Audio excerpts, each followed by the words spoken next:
Scandal has scorched across the sporting world and shaken it to its core in the world of professional cornhole.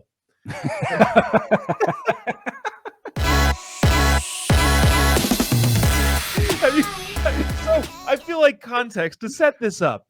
There was a time where Anthony and I thought that we would be professional cornhole players, and I still think that's possible.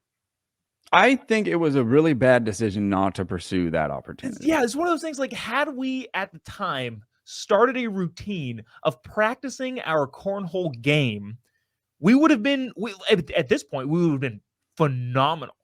Are professional cornholers, well, first of all, what are they called? Are they cornhole players? Or are they cornholers? Oh, I don't know. I'm going to go with cornholers because that sounds way better. Okay.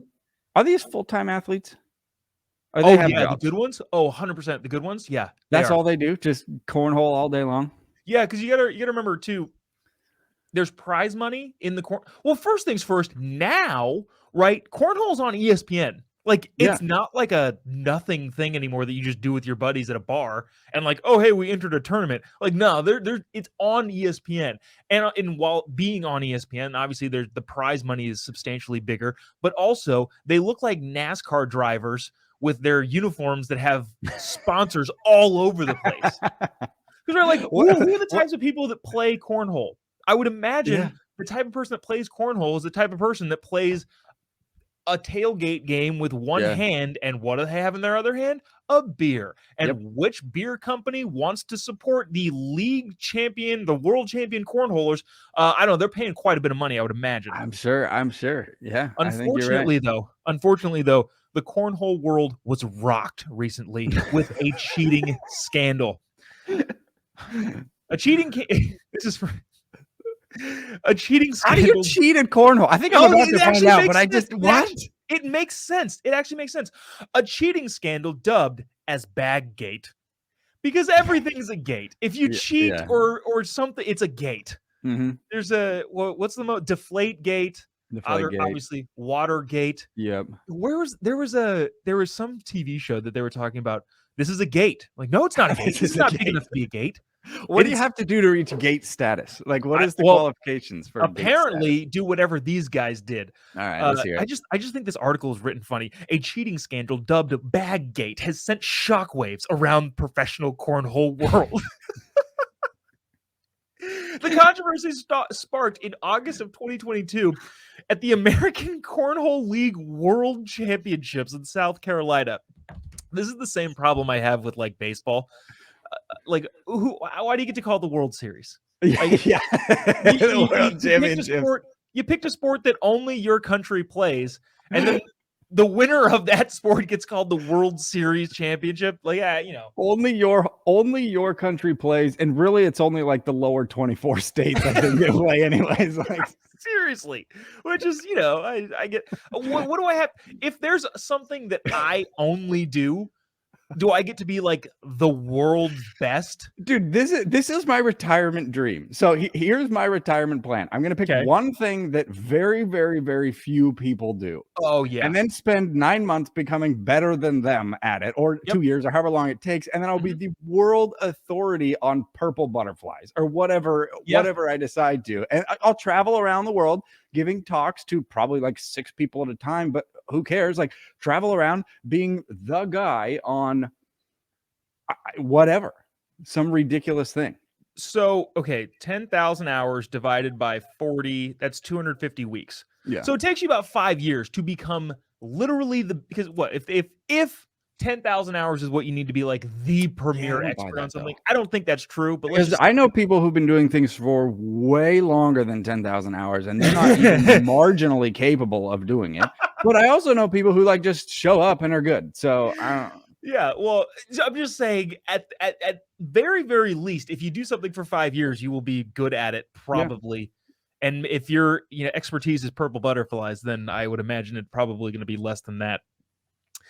Devin Harbaugh, I don't know if there's any relation here to the Harbaugh brothers, filed a formal complaint. The unsuccessful Harbaugh. Is he, though? Is he unsuccessful? He's a professional.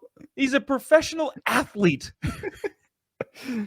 Devin Harbaugh filed a formal complaint against cornhole players Mark Richards and Philip Lopez, claiming the #1 ranked cornhole doubles team was using illegal beanbags, which just sounds funny to say. I would assume there's all kinds of strict regulations on a cornhole. Oh, there is. And it kind of makes sense, too. He said, I thought the bags were too thin, Harbaugh asserted. A $15,000 purse was on the line in the game in which the competitors tossed the bags, yada, yada, yada, yada.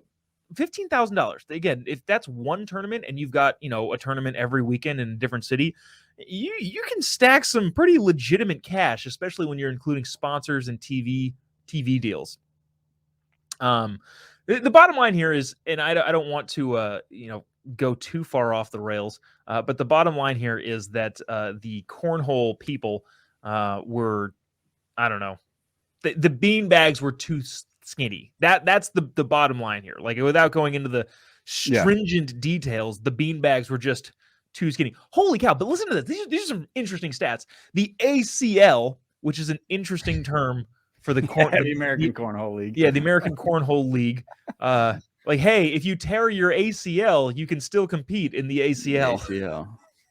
Has 155,000 members. That's unreal. What do you qualify as a member? Are these people who play or people who watch or? Top ACL players can earn around $250,000 a year from annual winnings, endorsements, and sponsorship agreements. That's a real job. Like that's a real job. That's a real job. I don't know what you have to do to be a world-renowned cornhole person. But obviously, so if you have smaller bean bags, right, they're going to be more aerodynamic and they're going to be able to go into the hole easier, I would imagine. But obviously not too small. But anyways, so mark that down. We'll title this episode, Man Complains About the Size of Other Man's Beanbag. The size of the hole was deemed regulation. I think that's kind of it here. This is just some funny photos of just like the action photos in this article of the just the guys tossing the beat. Like, there's this photo right here that maybe we'll have inserted later. Just the full like this, and the beanbag is in the air. That's just funny. Nice.